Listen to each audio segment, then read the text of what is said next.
School में polling हो रहा था और अवैध ढंग से मतदान केंद्र में घुस करके पोलिंग को बाधित करने की कोशिश किया है। 3-4 फायरिंग हमारे ऊपर कर दिया। मैंने अपने कान से आवाज़ से सुना कि आगे एमपी साहब पर फायरिंग क्यों कर रहे हो, तो उससे उलझ गए, उसको मारपीट किया रिवॉल्वर्स के बट से। जान उनकी बच गई, नहीं तो हो सकता था उनको भी जान मार देते। दिन में भी हमारे कार्यकर्ताओं को मारा, बूथ पर पाली में मारा, दानापुर में मारा। पता नहीं क्या हो गया है इन लोगों को। हार में जो बौखलाहट है ना, वही है सब परिणाम है। हमारे पोलिंग एजेंट को मारना, हमारे कार्यकर्ताओं को मारना, हम पर अटैक करना। उससे पहले हमारे लड़के पर अटैक हुआ था प्रचार के दरमियान।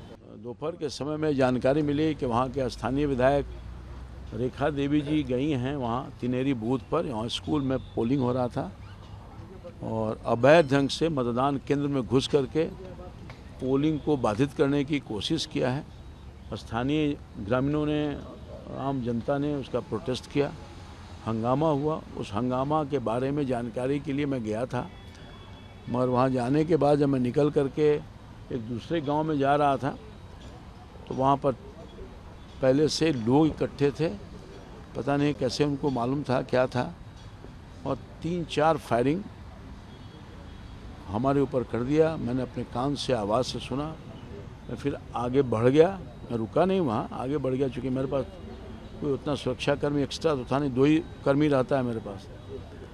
तो मैं जब आगे बढ़ा, रुका, तो मेरे साथ मेरे जो समर्थक लोग थे इस गांव तिनेरी गांव के, उन लोगों ने प्रोटेस्ट किया कि एमपी साहब पर फायरिंग क्यों कर रहे हो, तो उससे उलझ गए, उसको मारपीट किया रिवॉल्वर्स के बट से। जान उनकी बच गई, नहीं तो हो सकता था उनको भी जान मार देते।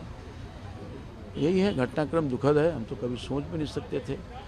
हमारे 40 साल के सार्वजनिक जीवन है, विद्यार्थी जीवन से ही मैं सक्रिय हूँ, मगर आज तक हिंसा की राजनीति में मैं कभी विश्वास नहीं किया। मैं तो राष्ट्रीय जनता दल में भी रहा हूँ, इस तरह का संस्कार मैंने कभी सीखा नहीं, पाया नहीं, और ऐसा कुछ होगा ऐसा मुझे विश्वास नहीं था। दिन में भी हमारे कार्यकर्ताओं को मारा, बूथ पर पाली में मारा, दानापुर में मारा। पता नहीं क्या हो गया है इन लोगों को कि लोकतंत्र को बंदूक के बल पर ख़त्म कर देना चाहते हैं। लोकतंत्र ख़त्म नहीं होगा ना, लोगों का जनभाव है, उसको कैसे आप बंदूक से ख़त्म कर दीजिएगा, रिवॉल्वर से। कौन थे वो लोग जो आप लोगों पर बोले? वो स्थानीय लोग ही थे और राष्ट्रीय जनता से जुड़े हुए कार्यकर्ता थे, जो हमारे साथ, जिनको चोट लगी है, जो लोग थे उनको लोग पहचानते भी हैं, लोगों का नाम भी बताया है। क्या स्थानीय विधायक भी उसमें शामिल है क्या? अब कौन है नहीं है पुलिस जानता है, हम तो नहीं जानते हैं। आखिर क्या वजह रही रामकृपाल जी जो आपके ऊपर? वही तो पता नहीं, हम तो किसी का हित करते नहीं भैया।